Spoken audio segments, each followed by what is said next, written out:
تیسرے حصے پر تخت بادشاہی پر خود متمکن اللہ، اس نے اختیارات کسی کے حوالے نہیں کیے۔ چوتھا حصہ جی سورت سبا سے لے کر والناس تک۔ چوتھے حصے میں کیا ہے جی؟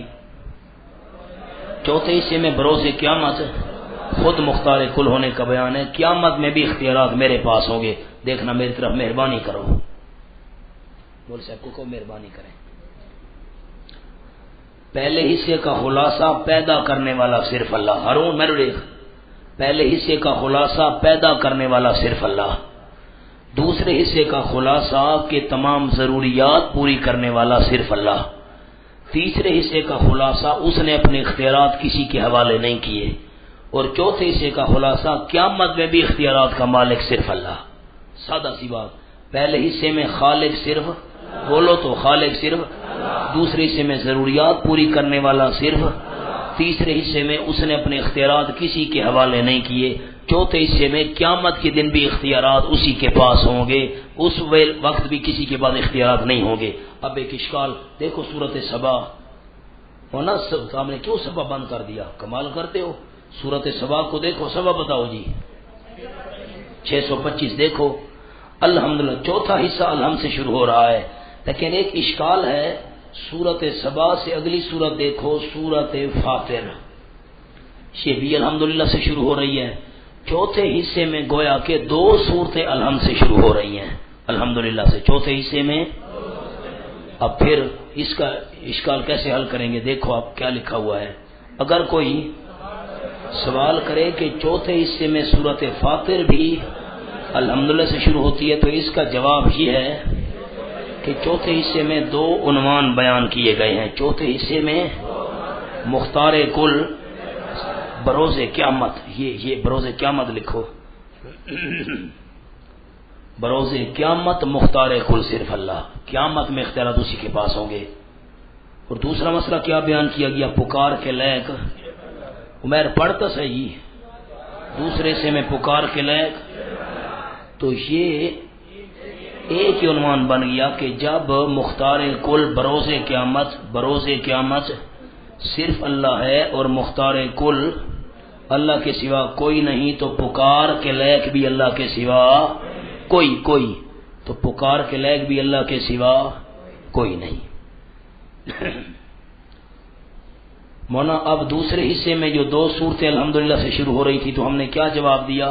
جب قیامت میں اختیارات رکھنے والا صرف اللہ، دنیا میں بھی اور قیامت میں بھی اختیارات رکھنے والا صرف اللہ، تو پکار کے لائق بھی جن کو تم پکار رہے ہو، ان تدعوہم لا یسمعوا دعاکم، سورۃ فاطر میں تھا۔ حضرت مولانا حسین علی رحمہ اللہ فرماتے ہیں کہ ان چار عنوانات کا ذکر سورۃ فاتحہ میں ہے، سورۃ فاتحہ میں ہے۔ الحمدللہ میں پڑھو تو میں اشکال پیش کروں، الحمدللہ میں خالقیت کا اشارہ ہے، کیونکہ اللہ سے وصف مشہور خالق مراد ہے، الحمد للخالق، الحمد للخالق۔ نمبر 2 رب العالمین ربوبیت کی طرف اشارہ ہے، پالنے والا، ضروریات پوری کرنے والا صرف اللہ۔ دوسرا حصہ آ گیا الرحمن الرحیم میں، تیسرے عنوان کی طرف اشارہ ہے کہ برکات دہندہ، متصرف، رحمتیں کرنے والا وہ اللہ آپ ہے، اس نے یہ اختیارات کسی کے حوالے نہیں کیے۔ اور مالک یوم الدین میں چوتھے عنوان کی طرف اشارہ ہے کہ قیامت کے دن مالک و مختار صرف وہی اللہ ہوگا، اور کوئی اس سے زبردستی بات نہیں منوا سکے گا، اور شفاعت بھی اسی کے حکم سے ہوگی۔ اب اس تقریر پر ایک اشکال ہے، توجہ کرو تو آفتاب، توجہ کرو بیٹا تو میں بات اشکال سمجھاؤں۔ شاہ صاحب اشکال یہ ہے، حضرت صاحب فرماتے ہیں کہ قرآن پاک کے 4 حصے ہیں، ہر حصہ الحمدللہ سے شروع ہوتا ہے، اور حصے بنا کر پھر فرماتے ہیں کہ یہی 4 حصے سورت فاتحہ میں ہیں۔ کیا عرض کیا؟ یہی 4 حصے، دیکھو نا مولانا، قرآن پاک کے 4 حصے دیکھ رہے ہو، باقی جانتا بیٹھے ہیں کہ ندر ہی بیٹھی گی؟ یہ 4 حصے ہیں، ہر حصہ الحمدللہ سے شروع ہو رہا ہے۔ دیکھنا خاص بات قیمتی، ہر حصہ الحمدللہ سے شروع ہو رہا ہے۔ میرے نہ دیکھو برانا شریف، برانا نہیں، تلے نہیں لکھا بھیا، نیچے کوئی نہ دیکھے، مہربانی کرو۔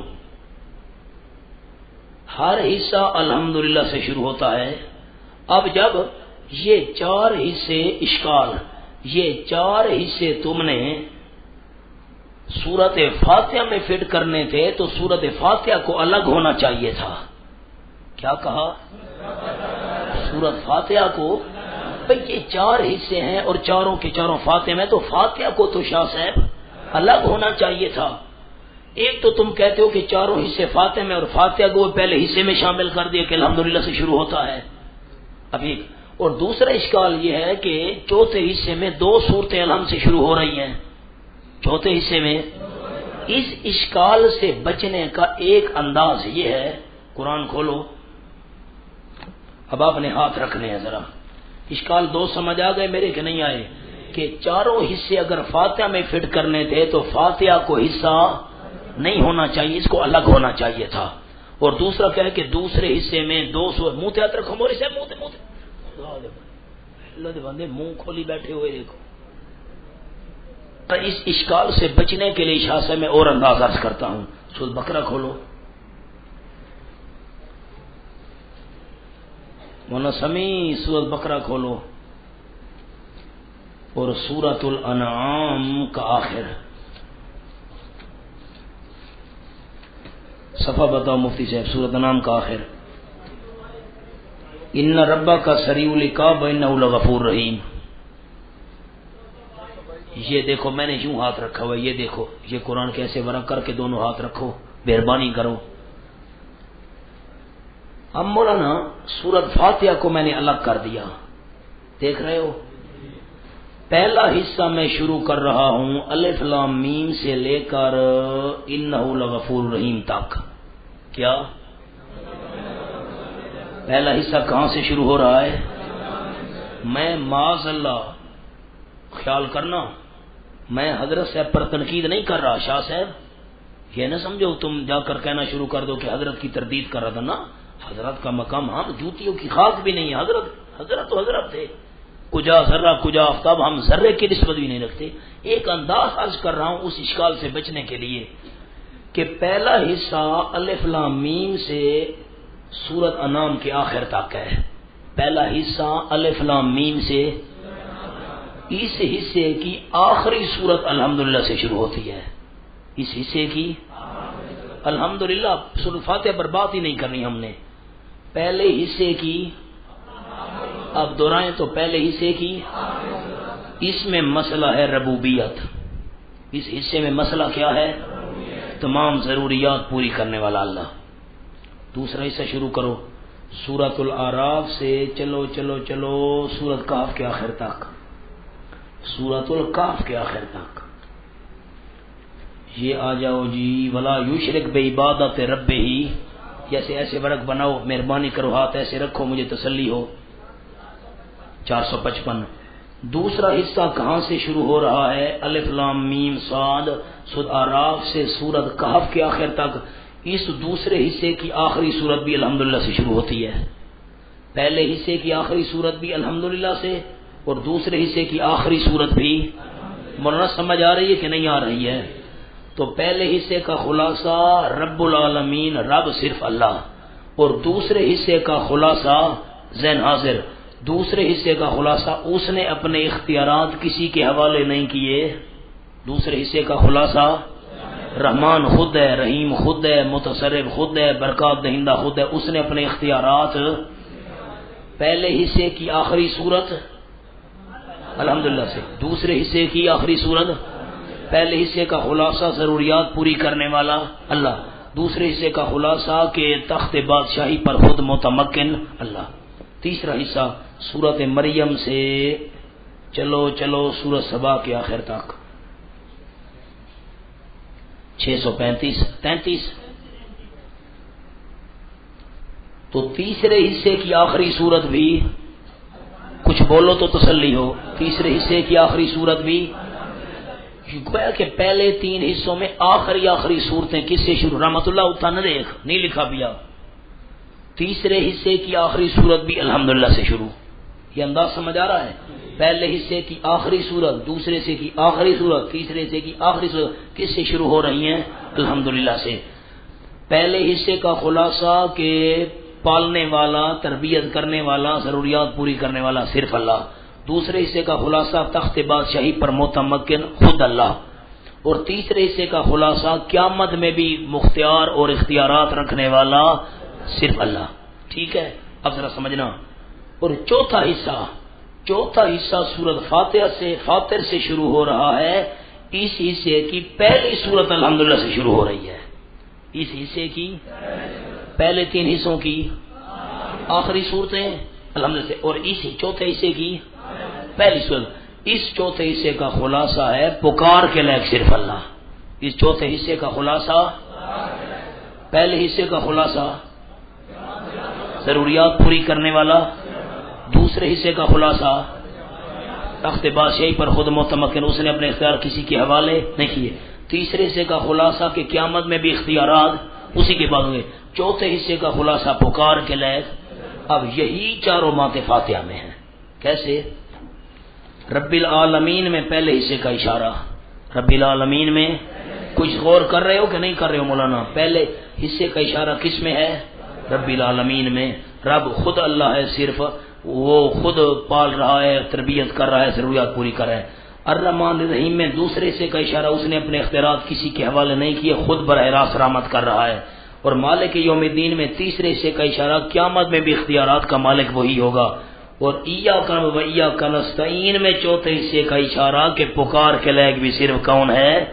اب دیکھو پورے قرآن میں 4 مضامین تھے، 4 کے 4 فاتحہ میں ہیں، تو فاتحہ قرآن کا خلاصہ ہے. اب جب ہم نے یہ تقریر کی تو الحمد سورۃ فاتحہ بھی الگ ہو گئی، سورۃ فاتحہ بھی الگ ہو گئی، اور آخری حصے میں 2 صورتیں بھی ہمیں نہیں ماننی پڑی الحمدللہ سے. بات کچھ سمجھ آ گئی؟ آگے چلو. اب سورۃ فاتحہ کے خصوصی پوائنٹس دیکھو جی. نقطہ نمبر 1، 3 جماعتوں کا ذکر، محتدین جن پر پڑھو بولانا. نمبر 2 مغصوب، نمبر 3 ظالین، معاندین ضدی اور جاہلین پر غضب ہوا اور وہ گمراہ. نقطہ نمبر 2 الصراط معرف باللام، ذکر الف لام ڈالا اس پر، یعنی وہ خاص راستہ جو اللہ والا ہے. الصراط میں معرف باللام الف لام ڈال کر کہنے سے کیا اشارہ ہو گیا؟ گمراہوں اور بدعتیوں کے راستے کی نفی ہو گئی. اور نقطہ اعمال صالحہ یعنی حمد باری تعالیٰ، اس کی تعریف اور عبادت کے ذریعے خدا تک پہنچنے کا ذریعہ، اللہ کے تک پہنچنا ہے، اس کی تعریف کرو، اس کی عبادت کرو. اس سے وسائل شرکیہ کی نفی ہو گئی. اور نقطہ تعریف کا ذکر، الحمدللہ رب العالمین الرحمن الرحیم مالک یوم الدین ایاک نعبد. اس کے بعد سوال، اہدنا الصراط المستقیم، جیسا کہ سوال کا ذکر بعد میں کیا گیا، جیسا کہ مانگنے پہ تعریف کرتے ہیں جی آپ بڑے سخی ہیں، آپ بڑے بید، اللہ نے آپ کو بڑی دولت دی ہے، آپ بہت خدمتیں کرتے ہیں غریب کی. اس کے بعد سوال ہوتا ہے، یہاں بھی ایسے انداز ہے. اور نقطہ توحید کی 2 قسمیں، علمی اور قصدی ارادہ، اور صفات کمال کا اثبات خدا کے لیے کیا گیا. اور عجز سوال اور تضرع سے اللہ کی، اللہ عجزی سے پاک، زوال سے پاک، کسی کے آگے جھکنے سے گڑ گڑانے سے اللہ پاک. اس کا اشارہ الحمدللہ میں ہے، یعنی وہ تعریفیں جو اللہ ہی کے لائق ہیں وہ اللہ کے لیے ہیں، اور جو تعریفیں اللہ کے لائق نہیں ہیں اللہ ان سے پاک ہے. اور پوائنٹ دلوں کے لیے دوا کا ذکر ہے کہ عقیدہ صحیح کر لو، اور بدن کی شفا کے لیے عبادت کا ذکر ہے، بدن درست کر لو. اگر عمل پر عمل کر لو اور جو نواحی ہیں ان سے رک جاؤ تو بدن کو شفا مل جائے گی. اور نقطہ 2 قاتل بیماریوں کا ذکر. 2 نمبر 1 غضب، جس سے حق والا راستہ ملنے کی امید ختم ہو جاتی ہے. نمبر 2 زلال ظالم سے کہ جس کی وجہ سے علم برباد ہو جاتا ہے. نقطہ نمبر 8 امراض مہلکہ کا ذکر، ہلاک کرنے والی بیماریاں، مثلا ریا کا، ایاک نعبد، اللہ میں اکیلا نہیں ہوں عبادت کرنے میں، دوسرے بھی ہیں بہت سارے، میں بھی انہی میں شامل ہوں، ہم تیری عبادت کرتے ہیں تیری ہی. اور کبر کا الہ، ایاک اللہ ہم تجھ ہی سے مدد مانگتے ہیں، میں بڑا نہیں ہوں، میں کچھ نہیں ہوں، ہم تو عبادت میں تیرے محتاج ہیں. یہ آگے زلال اور غضب کے اہدنا الصراط المستقیم، اہدنا الصراط، اللہ ہمیں سیدھے راستے پر چلا. بندہ غضب سے بھی بچ جائے گا، گمراہی سے بھی بچ جائے گا سیدھے راستے پر چلنے سے. اور جب امراض سے شفا پا گیا تو انعام کا مستحق ہو گیا، صراط الذین انعمت علیہم۔ اور نقطہ سوال کرنے کا طریقہ سکھایا، پہلے اللہ کی تعریف کرو پھر اپنی حیثیت بیان کرو، ہم کچھ نہیں ہیں، ایاک نعبد و ایاک نستعین، اور ان وسیلوں کا ذکر جن کے پیش کرنے سے دعا اللہ کی صفت للہ الاسماء الحسنی فادعوہ بہا۔ میں نے 12 قسم کا وسیلہ آپ کو سورۃ بنی اسرائیل میں لکھوایا تھا، 6 قسم کا جائز، 6 قسم کا ناجائز۔ جائز قسموں میں ایک وہ قسم تھی اللہ کا نام، اللہ کی تعریفیں، اللہ کے اسماء بیان کرو، حمد بیان کرو، مثلا رب العالمین، الرحمن، الرحیم، مالک یوم الدین۔ اچھا ایک اور چھوٹی سی بات اور عرض کرتا ہوں، ایاک نعبد، میری طرف دیکھو تو جملہ سمجھا دوں احباب کو، ایاک نعبد شاہ صاحب ہم تیری ہی عبادت کرتے ہیں، ذرا محبت سے سن کر جواب دینا، یہ پکار اللہ کی عبادت ہے کہ نہیں؟ تو ایاک نعبد میں تو پکار آ گئی، نہیں سمجھے؟ ایاک نعبد میں پکار والا مسئلہ، پھر ایاک نستعین کہنے کی کیا ضرورت تھی؟ انہوں نے جملہ سمجھا کہ نہیں سمجھا؟ اشکال پیش کرو۔ ایاک نعبد میں استعانت آ گئی، پکار علیحدہ ذکر کرنے کی کیا ضرورت تھی؟ سبحان اللہ۔ ایاک نعبد، دیکھنا اللہ ہم تیری ہی عبادت کرتے ہیں، اور ایاک نستعین اگر تیری امداد نہ ہو تو ہم تیری عبادت کر ہی نہیں سکتے۔ آگے چلو، ذکر اللہ کی قسمیں، اللہ کے ذکر کی 10 قسمیں۔ نمبر 1 تسبیح جیسے سبحان اللہ، نمبر 2 تحمید جیسے الحمدللہ حمد بیان کرنا، نمبر 3 تکبیر اللہ کی بڑائی بیان کرنا اللہ اکبر، نمبر 4 تحلیل جیسے لا الہ الا اللہ، نمبر 5 حوقلہ جیسے لا حول ولا قوت الا باللہ العلی العظیم، نمبر 6 حسب اللہ یعنی حسبی اللہ کہنا، حسب اللہ کہنا، نمبر 7 بسم اللہ کہنا، بسم اللہ الرحمن الرحیم کہنا، نمبر 8 جیسے استعین باللہ میں اللہ سے مدد مانگتا ہوں، نمبر 9 تبارک جیسے تبارک اللہ احسن اللہ ہی کو برکت دہندہ سمجھنا، اور نمبر 10 تعوذ یعنی اعوذ باللہ من الشیطان الرجیم پڑھنا۔ اس میں بسم اللہ تھی تو بسم اللہ کا تذکرہ آ گیا، اعوذ باللہ کا آ گیا۔ اچھا سب سے پہلے کیا پڑھا جاتا ہے؟ اعوذ باللہ من الشیطان الرجیم۔ مولانا دشمن کا مقابلہ ہتھیار سے کیا جاتا ہے، تو اعوذ باللہ یہ ہتھیار ہے، کیا ہے؟ بولو تو صحیح، اعوذ باللہ، اور بسم اللہ اللہ کی رحمت کی دیوار ہے۔ سب سے پہلے اعوذ باللہ پڑھنا ہے کیونکہ دشمن شیطان ہے، وہ دل میں وسوسے ڈالے گا وغیرہ وغیرہ، فرمایا ہتھیار دکھاؤ تاکہ دشمن بھاگ جائے۔ اب دشمن بھاگ گیا، ہو سکتا ہے پھر قریب آ جائے، فرمایا بسم اللہ پڑھو، اعوذ باللہ ہتھیار ہے، بسم اللہ اللہ کی رحمت کی دیوار ہے، اللہ کی رحمت کی دیوار میں آ گئے، اب پڑھو الحمدللہ رب العالمین۔ اچھا قرآن میں تعوذ کا ذکر کہاں کہاں آیا ہے؟ پہلے تو ہم حوالے کھولا کرتے تھے، اب تو آیتیں سامنے ہیں، میں پڑھتا جاتا ہوں۔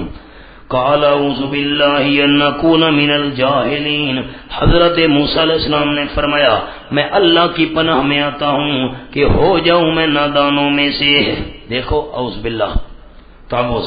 اور بی بی مریم کی والدہ کہہ رہی ہے انی اعیذھا بک وذریتھا من الشیطان الرجیم، یقیناً میں پناہ میں دیتی ہوں اس بچی کو اللہ کریم تیری اور اس کی اولاد کو اگر ہوئی شیطان مردود کے شر سے۔ ولیہ کا عقیدہ پناہ دینے والا کون؟ آپ تھک گئے ہیں، نبیوں اور موسیٰ علیہ السلام نبی کا عقیدہ پناہ دینے والا کون؟ آگے نمبر 3 اما ینزغنک من الشیطان نزغ فاستعذ باللہ، اگر پہنچے تجھ کو شیطان کی طرف سے کوئی وسوسہ اللہ کی پناہ ڈھونڈ، اللہ کی پناہ میں آ۔ نمبر 4 قال رب انی اعوذ بک ان اسالک ما لیس لی بہ علم، حضرت نوح علیہ السلام عرض کر رہے ہیں میرے پروردگار یقیناً میں تیری پناہ میں آتا ہوں کہ سوال کروں میں اس چیز کا جس کی حقیقت کا مجھے پتہ نہیں، تیری پناہ میں۔ قل رب اعوذ بک من همزات الشیاطین واعوذ بک رب ان یحضرون، میرے محبوب یوں دعا مانگا کیجئے میرے پروردگار میں تیری پناہ میں آتا ہوں شیطان کے وسوسوں سے، حملوں سے، شیطان کی چوکوں سے، اور تیری پناہ میں آتا ہوں کہ شیطان میرے قریب آئیں، تیری پناہ۔ فَإِذَا قَرَأْتَ الْقُرْآنَ فَاسْتَعِذْ بِاللَّهِ، جس وقت آپ قرآن پڑھنے کا ارادہ کریں تو اللہ کی پناہ ڈھونڈا کریں شیطان مردود کے شر سے۔ نمبر 7، بی بی مریم کا جملہ کہتی ہے انی اعوذ بالرحمن منک ان کنت تقیا، یقیناً میں رحمان کی پناہ میں آتی ہوں تیرے شر سے، اگر ہے تو خدا ترس تو میرے قریب نہ آنا۔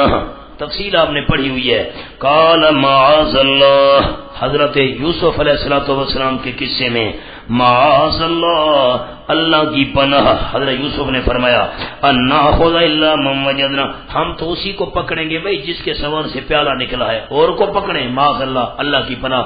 جب زلیخا نے دعویٰ دی تھی اس وقت بھی یہی جملہ تھا معاذ اللہ انہ ربی احسن مثوایا وقال موسیٰ انی اعوذ بربی وربکم، حضرت موسیٰ نے فرعون کی دھمکی سن کر فرمایا یقیناً میں پناہ میں آ چکا ہوں اپنے رب کی جو میرا بھی رب ہے اور تمہارا بھی رب ہے۔ نمبر 10، وَإِمَّا يَنزَغَنَّكَ مِنَ الشَّيْطَانِ نَزْغٌ فَاسْتَعِذْ بِاللَّهِ، اگر پہنچے آپ کو شیطان کی طرف سے وسوسہ اللہ کی پناہ ڈھونڈا کیجئے۔ نمبر 11، انی اعوذ بربی وربکم ان ترجمون، یقیناً میں پناہ میں آتا ہوں اپنے رب کی جو میرا بھی رب ہے تمہارا رب ہے، اس بات سے کہ تم مجھے سنسار کرو۔ حضرت موسیٰ علیہ السلام کا جملہ قل اعوذ برب الفلق قل اعوذ برب الناس، کتنے مقام آپ کی معلومات کے لیے میں نے لکھ دیے، 13 مقام جن میں تعوذ کا ذکر ہے، اور مقام بھی ہوں گے بطور نمونہ یہ ہیں۔ قرآن مجید میں تسبیح کا ذکر، کس کا؟ بسم اللہ کا ذکر۔ اعوذ باللہ ہتھیار ہے، اعوذ باللہ بولو تو صحیح محبت سے اعوذ باللہ، دشمن کو ہتھیار دکھائے وہ تو بھاگ گیا، پھر آ جائے تو بسم اللہ اللہ کی رحمت کی دیوار۔ وقال حضرت نوح علیہ السلام نے فرمایا ارکبوا فیہا، سوار ہو جاؤ کشتی میں، بسم اللہ مجریہا ومرساہا، اللہ کے نام کی برکت سے ہے اس کا چلنا اور اس کا ٹھہرنا۔ انہو من سلیمان وانہو بسم اللہ الرحمن الرحیم، تشریح میں نے سورۃ النمل میں کی تھی۔ نوٹ، سورۃ فاتحہ میں ایک جملہ آپ کو کہہ دوں، عوام کو سنانا، علماء نے لکھا ہے حضرت نوح علیہ السلام کے ساتھیوں نے، خود حضرت نے آدھی بسم اللہ پڑھی، اللہ نے طوفان سے نجات دے دی، بسم اللہ، آدھی بسم اللہ، جو پوری بسم اللہ پڑھے گا اللہ اس کو کیسے نجات نہیں عطا کرے گا۔ آگے جی سورۃ نوٹ، سورۃ فاتحہ میں 5 جگہ قولو مقدر نکالیں گے، قولو بسم اللہ، تم کہو بسم اللہ، قولو پڑھو تو صحیح بلال، قولو تم کہو الحمدللہ، تم کہو ایاک نعبد، تم کہو قولو ایاک نستعین، تم کہو قولو اہدنا الصراط المستقیم۔ سبحان اللہ۔ مولانا یہ دیکھو ایک ہندو تھا، اس نے اشکال پیش کیا، شاہ صاحب اشکال ہندو نے پیش کیا، حاجی عبدالرزاق صاحب ہندو کا اشکال، اس نے کہا اللہ کہہ رہا ہے الحمدللہ، اللہ کیا کہہ رہا ہے؟ اللہ کہہ رہا ہے بسم اللہ، شروع کرتا ہوں اللہ کہہ، اس کا معنی اللہ کا کوئی اور اللہ ہے؟ اس کا معنی اللہ کا کوئی اور اللہ، اللہ کہہ رہا ہے میں شروع کرتا ہوں اللہ کے نام سے، کیا اشکال سمجھا؟ اللہ کہہ رہا ہے میں شروع کرتا ہوں، اللہ کہہ رہا ہے الحمدللہ، اس کا معنی اللہ کا بھی کوئی اور اللہ؟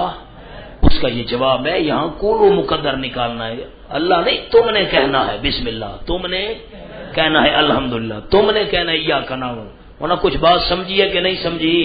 آگے چلو، الحمدللہ میں ایک بڑا خوبصورت نوٹ ہے، الحمدللہ میں حسر ہے، یعنی وہ تعریفیں جو اللہ کے لائق ہیں وہ اللہ کے سوا کسی اور کے لیے نہیں ہیں، سمجھو۔ اب اس کے دلائل، نمبر 1 لہ الحمد فی الاولی والآخرہ، سورۃ القصص نمبر 70، اللہ ہی کے لیے ہیں حمدیں دنیا میں اور آخرت میں، وَلَهُ الْحَمْدُ فِي السَّمَاوَاتِ وَالْأَرْضِ، سورۃ الروم، اللہ ہی کے لیے حمدیں آسمانوں میں اور زمین میں ہیں۔ نمبر 3 فَلِلَّهِ الْحَمْدُ، اللہ ہی کے لیے حمد ہے، رب السماوات ورب الارض، سورۃ جاثیہ۔ نوٹ، اب مولانا کیا معنی کریں گے الحمدللہ میں حسر والا معنی؟ یہ ہم نے 3 دلائل دے دیے کہ تمام تعریفیں جو اللہ کے مناسب ہیں اللہ ہی کے لیے ہیں۔ نوٹ، الحمدللہ میں دعویٰ ہے بھائی وہ تعریفیں جو اللہ کے مناسب ہیں اللہ کے لیے کیوں ہیں؟ کیوں؟ دلیل ہے، دلیل کیا ہے؟ رب العالمین، جب رب اللہ تو الحمدللہ، الرحمن الرحیم اللہ تو الحمد للہ، مالک یوم الدین اللہ تو الحمد للہ۔ آگے نوٹ، حمد ہوتی ہے نفع حاصل ہونے پر اور نقصان، بڑا قیمتی، پڑھو اس کو محبت سے میں سمجھاؤں۔ حمد بڑا نفع حاصل ہوا ہم نے تعریف کرنی ہے، نقصان ختم ہوا تعریف کرنی ہے۔ سبحان اللہ، دیکھنا فَقُطِعَ دَابِرُ الْقَوْمِ الَّذِينَ ظَلَمُوا وَالْحَمْدُ لِلَّهِ رَبِّ الْعَالَمِينَ، کاٹ دی گئی جڑ اس قوم کی جنہوں نے شرک کیا تھا، ظالم ان شرک لظلم عظیم، مشرکوں کی جڑ کاٹ دی گئی، والحمد للہ، مشرکوں کی جڑ کاٹ دی گئی، والحمدللہ کیا مطلب، نفع حاصل ہو گیا، نقصان ختم ہو گیا، الحمدللہ۔ ایک انداز، دوسرا انداز سنو، سبحان اللہ، اس کا ربط کیا ہے آپس میں، ربط کیا ہے؟ میں نے اس موقع پر ربط عرض کیا تھا سورۃ الانعام میں، فَقُطِعَ دَابِرُ الْقَوْمِ الَّذِينَ ظَلَمُوا وَالْحَمْدُ لِلَّهِ رَبِّ الْعَالَمِينَ، ظالموں کو تباہ کرنے والی تعریفیں صرف اللہ ہی کے لیے ہیں، ظالموں کو اور کوئی تباہ نہیں کر سکتا، اللہ یہ تیری شان ہے، تو تباہ کر سکتا ہے۔ اور ایک تیسری بات بھی عرض کی تھی، فَقُطِعَ دَابِرُ الْقَوْمِ الَّذِينَ ظَلَمُوا، ظالموں کی جڑ کاٹ دی گئی، شکر ہے اللہ کا۔ مولانا کیا علامہ زمخشری مانا کرتے شکر ہے۔ آگے وَأَمْطَرْنَا عَلَيْهِمْ مَطَرًا فَسَاءَ مَطَرُ الْمُنزَلِينَ قُلِ الْحَمْدُ لِلَّهِ، ہم نے بارش برسائی ان کے اوپر، خاص پتھروں کی بارش، بری تھی بارش ڈرائے ہوئے لوگوں کی، آپ الحمدللہ، کیا مطلب، ظالموں کو تباہ کرنے والی تعریفیں صرف اللہ کے لیے، نفع حاصل ہو گیا، مشرک مٹ گئے، شکر ہے خدا کا، مشرک مر گیا۔ سبحان ربک رب العزت عما یصفون والحمدللہ رب العالمین، پاک ہے تیرا پروردگار جو مالک ہے غلبے کا، کس سے پاک ہے؟ ان چیزوں سے جو یہ بیان کر رہے ہیں، رسولوں کے لیے سلام ہے، اور حمدیں کس کے لیے ہیں؟ نقصان، شکر ہے رسول بچ گئے، ظالموں کو اللہ نے تباہ کر دیا، الحمدللہ۔ قرآن مجید میں حمد کا ذکر کہاں کہاں آیا ہے؟ الحمدللہ الذی خالق السماوات والارض، سورۃ انعام۔ نمبر 2 فَقُطِعَ دَابِرُ الْقَوْمِ الَّذِينَ ظَلَمُوا وَالْحَمْدُلِلَّهِ۔ نمبر 3 وَنَزَعْنَا مَا فِي صُدُورِهِم مِّنْ غِلٍّ، جنتیوں کو جنت داخل کرنے سے پہلے ہم دل کی ناراضگیاں کھینچ لیں گے، ان کی کہاں داخل کریں گے؟ وہاں جہاں جاری ہوگی درختوں کے نیچے نہریں، وَقَالُوا الْحَمْدُ لِلَّهِ، دیکھ الحمد کا ذکر۔ اور نمبر 4 دعواہم فیہا، پڑھو تو صحیح، وآخر دعواہم ان الحمد، کہاں ذکر آیا ہے؟ جنتی کہہ رہے ہیں جنت میں۔ نمبر 5 اللہ الذی وہب لی الکبر، ابراہیم علیہ السلام کی دعا۔ نمبر 6 ضرب اللہ، سورۃ النحل آیت سمجھائی تھی، آخر بڑے حل یستوون الحمدللہ، وقل سورۃ بنی اسرائیل لم یتخذ ولدا، سورۃ بنی اسرائیل۔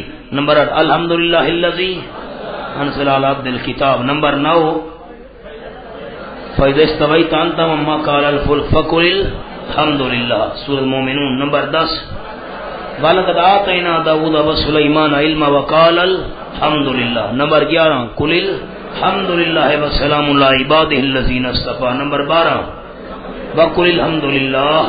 نمبر 13 لَهُ الْحَمْدُ فِي الْأُولَىٰ۔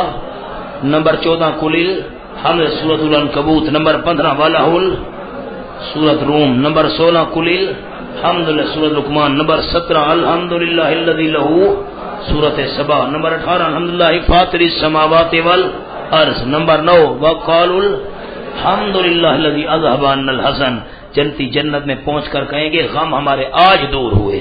نمبر 20 والحمد للہ رب العالمین۔ 21 الحمد للہ۔ 22 وقالوا ہم نے سادہ کنا وعدہ۔ 23 قضی بینہم بالحق وقیل الحمدللہ۔ 24 هو الحی لا الہ الا هو فادعوہ مخلصین لہ الدین الحمدللہ۔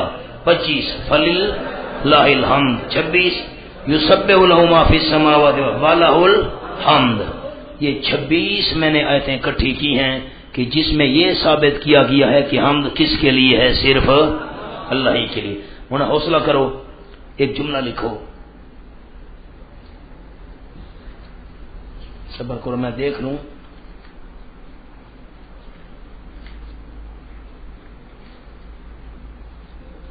الحمد میں قرآن پاک دے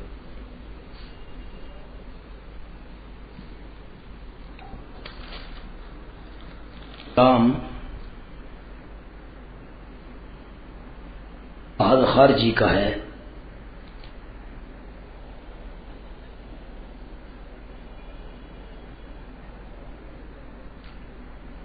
یعنی وہ تعریفیں جو اللہ کے مناسب اور لائق ہیں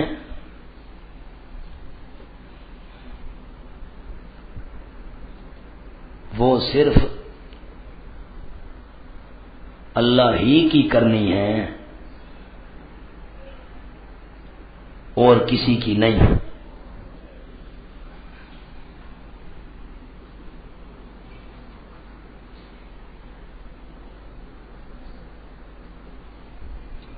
بس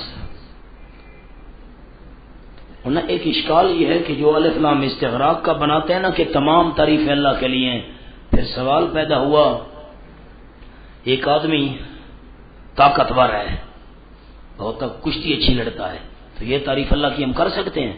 تو کہتے ہیں نہیں جی نہیں، وہ چونکہ صفت تو اللہ نے اس کو دی ہے، طاقت تو اللہ نے دی ہے، تو اس کی تعریف کرو گے تو گویا وہ اللہ کی تعریف ہو جائے گی۔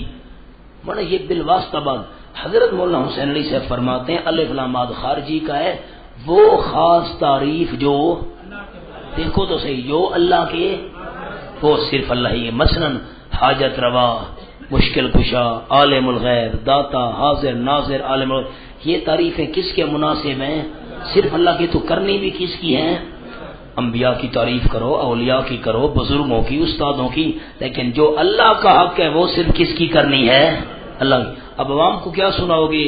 وہ تعریفیں جو اللہ کے مناسب ہیں صرف بولو تو صحیح، جو تعریفیں اللہ کے مناسب ہیں وہ صرف اللہ ہی کے لیے اور کسی کے لیے نہیں ہے۔ آگے دیکھو۔